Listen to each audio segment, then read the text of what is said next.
like, this is a new song, Mom. I said, yeah, it is. Yep, and you're drawing. So we're driving, and I just thought I would do a quick little vlog, something that has been stirring around in my mind and heart and our family. It's good. It's going to be the theme music. We have been talking about making fear run. And last vlog we talked about that and how the fact that perfect love casts out all fear, and studying that scripture and really hearing what God has to say about it. Chris actually shared a little bit of his message that he spoke a couple months ago about learning love, and I love what he shared about that. It's really learning how to be loved to love, and I think that's super important, and it's a valuable.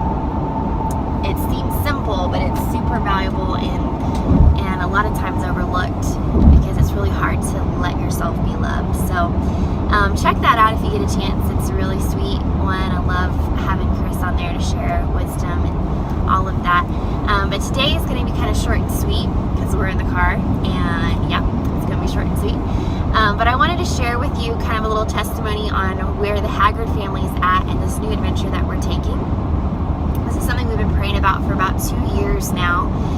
This is something that I originally told God no about. But yeah, like several years ago, like told him straight up, no, never, ever, don't. And he's brought me full circle. He's so funny and good. We knew we wanted to adopt. When Chris and I got married, that was something that we definitely wanted to pursue eventually. We wanted to have our own children, of course, but also wanted to look into adoption. And but the whole fostering thing was an absolute no. We felt like our hearts were we just love way too deep, and there was just no way we could, open ourselves up for that kind of torment. To have a little one come in your home, love them so much, and then have them taken away or placed, somewhere else or with family, and you just couldn't do it.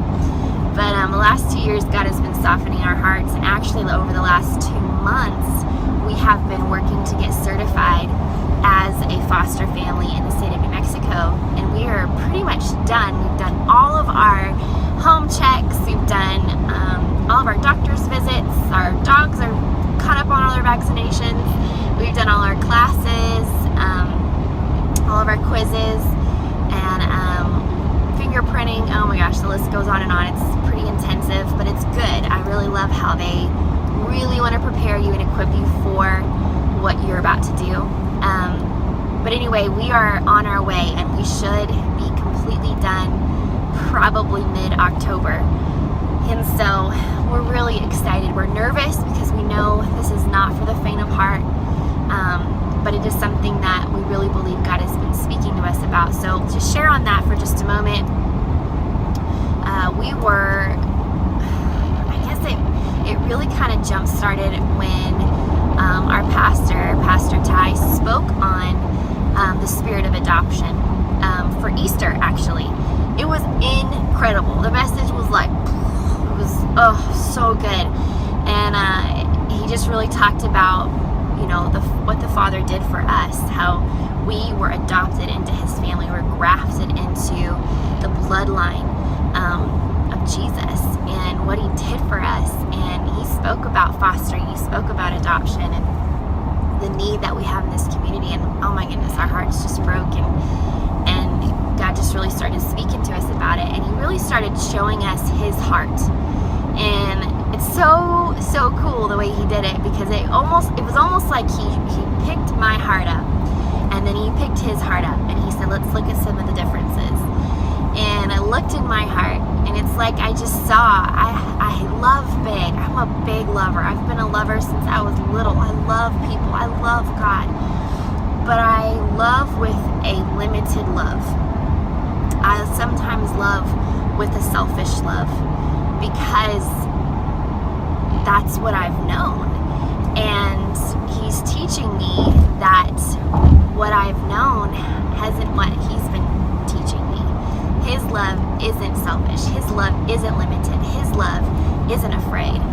And that's truly one of my biggest fears is cry just thinking about it, because it's paralyzing to think of losing something you love so dearly. And he showed me like a clenched fist, and he said, you're loving like this, where you're holding on to what you love and you treasure and you value. You're holding on so tight, you're holding on with all your might, that you're almost hurting it in a way, and you're letting fear be your leader rather than letting me be your leader, love be your leader. And seriously, the last 2 years, God has just been really speaking to me about this, and over the last several months since Easter, it's been louder and louder and louder. And I told Chris a couple months ago, I said, I think before the end of this year, we're going to be foster parents. And he looked at me like, what? And I was like, yeah, I know, right? And sure enough, probably in October, we're going to have our first placement. It's just crazy. But I tell you that, and I battled on whether I should even say all this or not. I tell you that because I really believe that it's a testimony of learning how to be loved and learning how to love like he does, and learning how to love with an open hand. And that's exactly what Chris said when we were looking into the fostering and looking into what all this would pertain and how this would, pertain to our family. He said, we're going to learn how to love with selfless love. We're going to learn how to love with agape love. We're going to have to learn to love with an open hand. To say, God, whatever happens, I'm going to give and to pour and to love and to nurture and to just have no limits, no walls in this season and in this situation. And no matter who's placed in our home, we're going to give them our hearts and love on them and show them your love. And if they have to go, and if they have to be put back with their families, we're going to support them along the way. If they find a relative to be with, we're going to cheer them on the whole way and hope that they know they have us whenever they need us. And if they need a place to stay and to a family and they're supposed to be ours, then they're ours, absolutely. And that's the craziest thing, is that I went from here to here in a matter of 2 heartbeats, of just looking at how the Father has loved us and letting that shape my heart to then look like his heart. And now, is it going to be easy? No. Is it going to be extremely unnatural? I'm sure, yes. This is going to be something that probably one of the hardest things I've ever done. But I have this suspicion that it's going to be really worth it. And I have this idea that God is going to do a lot in the midst of it. And so I just encourage you, wherever you're at, it may not be adopting or being a foster parent, or maybe it will be something like that. But I have a feeling that there are areas in your heart and in your life where you have let fear be your leader, and it's time to make fear run and let love come in and be your leader instead.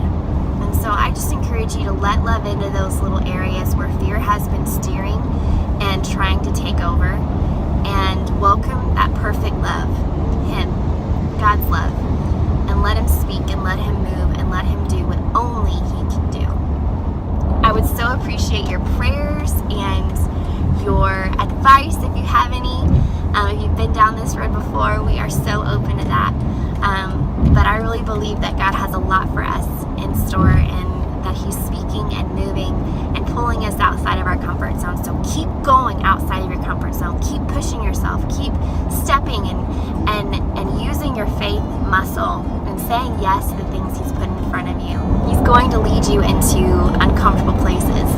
But if you go, I have a big, crazy suspicion that it's going to be worth it. I love you. I believe in you. I'm excited for you. Let's get better together.